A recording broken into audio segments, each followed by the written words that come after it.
Ooh, okay. So flavoring, anything But goes. sky's the limit. Sky is the limit. So be creative. We mentioned things like herbs. You Yeah. know, the one. Juniper, caraway, black pepper, garlic, Yeah.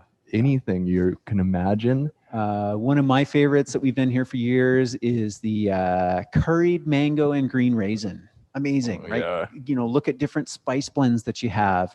And I just want to emphasize, you know, get your cabbage ready, chop it, salt it, massage it, and then add your vegetables, then add your herbs, then add your spices, especially the hot spices. So Oh, so you're not massaging the chili peppers too much into your arms, hey? yes, I learned that the hard way.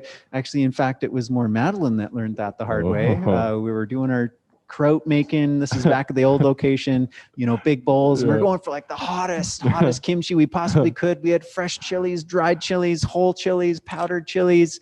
You know, it was cabbage, salt, everything went in, the chilies. We start massaging, and I look over at Madeline, and she's like red here. Her arms were inflamed, and it was a bad scene. So and be careful later on in the night in the bed chamber if you've been handling that stuff. If you don't want a surprise. So the best mode of operation there is when you have the heat, the hot chilies, is then you're going to layer it. As you're putting in your cabbage, then you might just sprinkle in your chopped chilies. Koreans, they wear the gloves, the kimchi gloves, and that's literally just dishwashing gloves that they'll put on as they toss it. I would say we could challenge you to come up with an ingredient for sauerkraut that would not be tasty. So I got one. Do you remember this? We did this one time. We did like the traditional Chinese tonic herb sauerkraut, where we put in like the goji berries, gojis and schizandra and ginseng, and it's like it sounded great, but it was like it wasn't so good. It's funny because I liked that one a lot. Okay. It's funny because I really liked that one. Yeah. So it's to each your own, right? Okay, and here's one of our other like super hot tips. We'll keep getting to questions. So let's say you've invested in one of these beautiful crocks. I mean, this one, you got from an artisan. Yeah. Highland ceramic. She's sweet. Cool. Put her on Instagram. I'm going to put her Instagram up later. Yeah. No, we've got some beautiful ones in the shop that are from Poland. We brought them in from Germany, different places in Eastern Europe.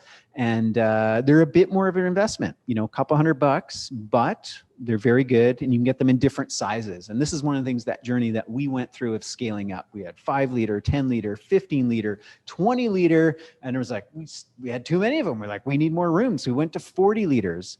And at that point, they start to get really, really huge and heavy. I love fermenting in the ceramic pots. It's a beautiful energy.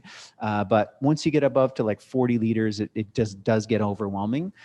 So then we move to giant stainless steel vats where we can do like 300 pounds, 350 pounds of cabbage. And these are the, you know, kind of surgical steel grade. They don't rust. It's what they ferment wine in, that type of thing. But we still have all our ceramic pots. And especially as an individual, if you're at home and you've got a 15-liter pot that you're fermenting in, one of my best recommendations is ferment plain cabbage, 15 liters or 10 or 5 or whatever it is. And then once you jar it, then you flavor it as you jar it. Now, that way you can have 15 1-liter jars, all a different flavor, or 5, 5, and 5.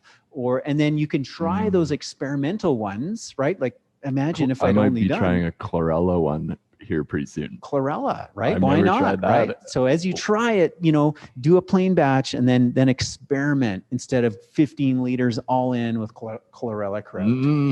It may not be good. Yeah.